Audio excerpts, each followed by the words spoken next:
அன்பர்களே வணக்கம். நாம் இன்னைக்கு வீடியோ பதிவில் எதை பற்றின தகவலை பார்க்க போகிறோம் அப்படின்னு பார்த்தீங்கன்னா, எதிரியை கட்டி வைக்கக்கூடிய முறையை பற்றி தான் நம்ம இன்னைக்கு வீடியோ பதிவில் முழுமையாக நம்ம பார்க்க போகிறோம். அதுபோல் ஒரு சில நபர்கள் பார்த்தீங்கன்னா எதிரிகள்னால ரொம்ப துன்பத்துக்கு ஆளாவாங்க. சரிங்களா? அவங்களும் எவ்வளவு தான் பொறுமையாக போனாலும் எதிரிகள் அவங்கள என்ன செய்ய மாட்டாங்கன்னா விட மாட்டாங்க. சரிங்களா? ஒரு சில பேர்கள் விலகி போனால் கூட அவங்கள எதிரிகள் என்ன செய்ய மாட்டாங்கன்னா வாழ விட மாட்டாங்க. சரிங்களா? ஒரு கட்டத்தில் என்ன செய்வாங்கன்னா நிம்மதி இழந்து ஒரு சில பேர்கள் பொறுமையை இழந்து தற்கொலை பண்ணிக்கிற அளவுக்கு கூட அவங்களுடைய சூழ்நிலை போயிடும். சரிங்களா? இது போல் எதிரிகள்னால பாதிக்கப்பட்டிருந்தீங்க அப்படின்னா, நான் சொல்லக்கூடிய இந்த பிரயோக முறையை கண்டிப்பாக பண்ணினீங்க அப்படின்னா, எதிரி உங்க பக்கத்து தலை வச்சு கூட படுக்க மாட்டான். ஏன்னா எதிரிக்கு சகலமுமே கட்டுப்பட்டு போயிடும், சகலமுமே முடங்கி போயிடும்.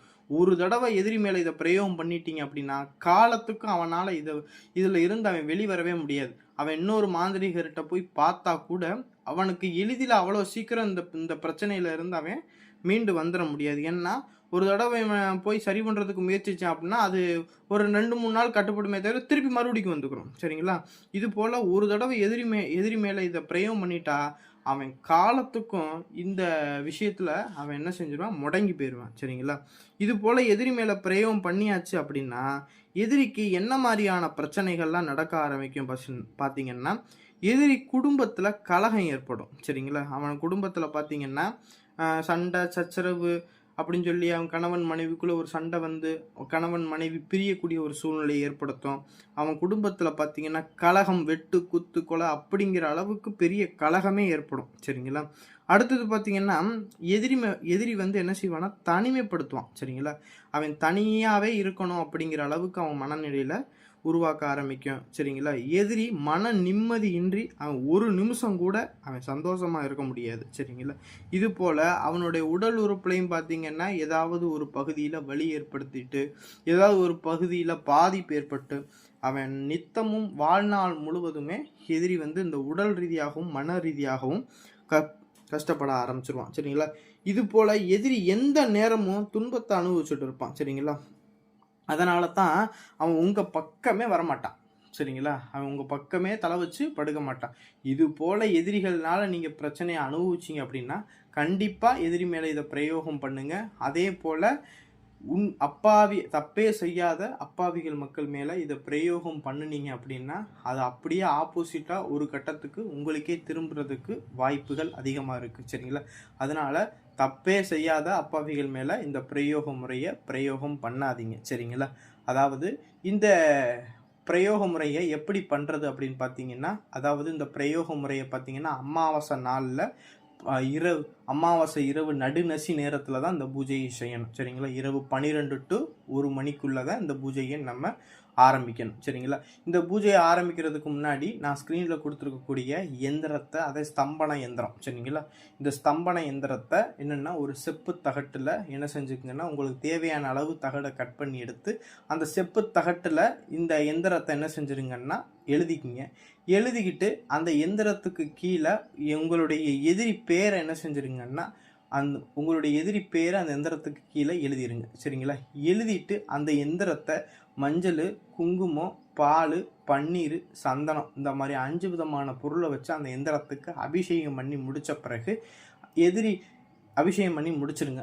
அபிஷேகம் பண்ணி முடித்த பிறகு விபூதியை வச்சு அந்த எந்திரத்தை தொடச்சிட்டு அந்த எந்திரத்துக்கு சந்தன குங்குமம்லாம் வச்சு நீங்கள் என்ன செய்கிறீங்கன்னா ஒரு வாழை இலை ஒன்று விரித்து உங்கள் பூஜை ரூமில் ஒரு வாழை இலை ஒன்று விரித்து அந்த வாழை இலையில் ஒரு கருப்பு துணி ஒன்று நல்லா ஒரு கட்சி பளவுக்கு எடுத்து என்ன செஞ்சுக்குங்கன்னா விரிச்சுக்கிட்டு மயானத்தில் போய் அமாவாசை அன்னைக்குன்னு இந்த பூஜையை மயானத்தில் செய்யணும். வீட்டு பூஜை ரூமில் செய்யக்கூடாது.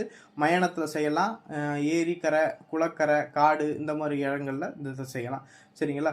மயானத்தில் ஒரு கைப்பிடி சாம்பல் எடுத்துகிட்டு வந்து பிணம் எரிச்ச சாம்பல் இருக்குது பாருங்கள், அந்த சாம்பலை எடுத்துகிட்டு வந்து அந்த சாம்பலில் உங்களுடைய எதிரியுடைய உருவம் போல் என்ன செஞ்சுக்கிட்டு அந்த உருவத்தை என்ன செய்கிறீங்கன்னா அந்த வாழை இலையில் கருப்பு துணி விரிச்சிருக்கீங்க பாருங்க, அந்த கருப்பு துணியில் அந்த பாவையை வச்சுட்டு நீங்கள் என்ன செய்கிறீங்கன்னா நீங்கள் ஏற்கனவே எழுதி வச்சிருக்கக்கூடிய அந்த செப்பு தகட்ட ஸ்தம்பன எந்திரத்தை அந்த பாவையுடைய கால் மாட்டு பகுதியில் வச்சுருங்க. வச்சுட்டு நீங்கள் என்ன செய்கிறீங்கன்னா 108 செவ்வரளி பூவு ஒரு தட்டில் எடுத்து வச்சுக்கோங்க.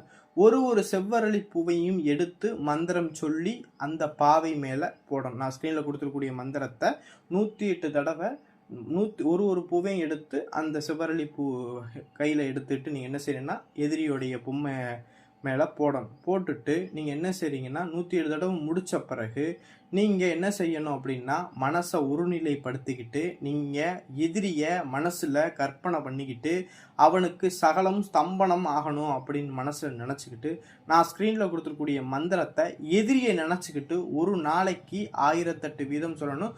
மொத்தம் இதுக்கு 8008 முறை இந்த மந்திரம் சொல்லணும். சரிங்களா? ஒரே நாளில் சொன்னாலும் சரி, இல்லை உங்களுக்கு தேவையான அளவுக்கு சொல்லிக்கிட்டாலும் சரி, மொத்தம் 8008 உரு.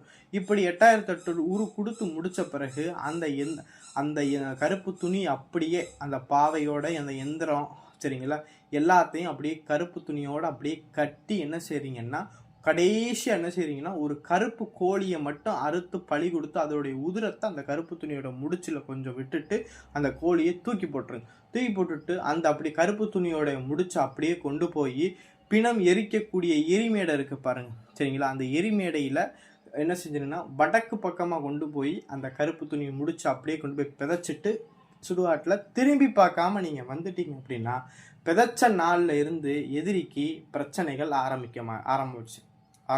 சரிங்களா? அவனுக்கு அன்னையிலேருந்து பிரச்சனைகள் ஆரம்பமாயிடும். சரிங்களா? இது போல் செஞ்சிருந்தீங்கன்னா எதிரி உங்களுக்கு பிரச்சனை கொடுக்கணும் அப்படிங்கிற எண்ணம் கூட மனசில் வராது. முழுமையாக எதிரிகிட்ட இருந்து நம்ம என்ன செஞ்சிட முடியும், வெளிவந்துட முடியும். சரிங்களா? அதனால் எதிரிகள் பிரச்சனை இருக்கக்கூடியவங்க நான் சொல்லக்கூடிய இந்த பிரயோக முறையை பண்ணினாலே போதும், எதிரிகள் பிரச்சனையிலேருந்து முழுவதுமாக நீங்கள் மீண்டு வர முடியும். சரிங்களா?